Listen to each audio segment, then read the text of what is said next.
We've been a leader in banking for more than 100 years. You'll find us here, at home, on your phone, and everywhere you go. Renaissance Bank. Understanding you. Member FDIC. Equal housing lender.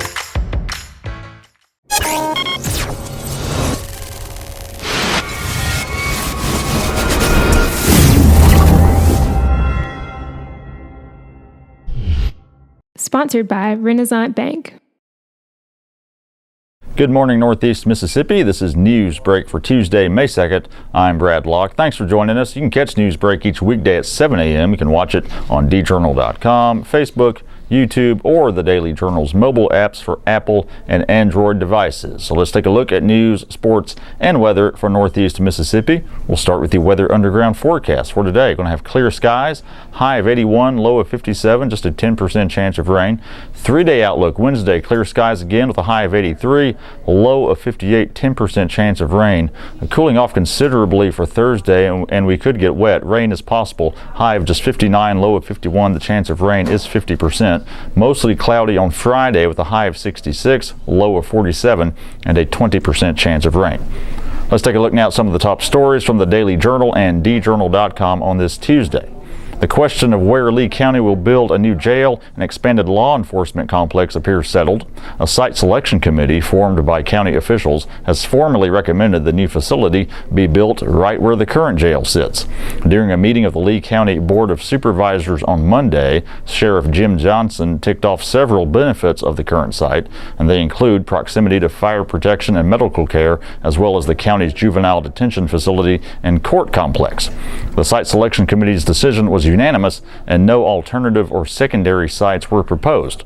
No supervisors objected to the recommendation. Now, the site committee's decision is not binding. Concerns that the current site might be problematic were eased by a commitment offered by the city of Tupelo to relocate a power line that runs behind the jail property.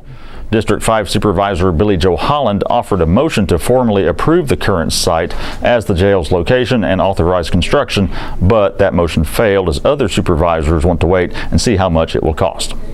Secretary of State Delbert Hosemann hit on several big issues during a speech Monday. The Republican spoke at the Mississippi State University Stennis Institute of Government Capitol Press Corps luncheon in Jackson.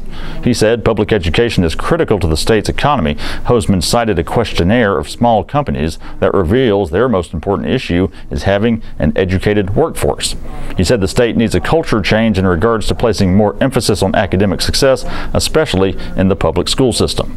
Hosemann also expressed support for a state lottery to help fund what many groups have said is a rapidly deteriorating infrastructure system. He said collection of the 7% tax on internet sales could also help with road and bridge needs.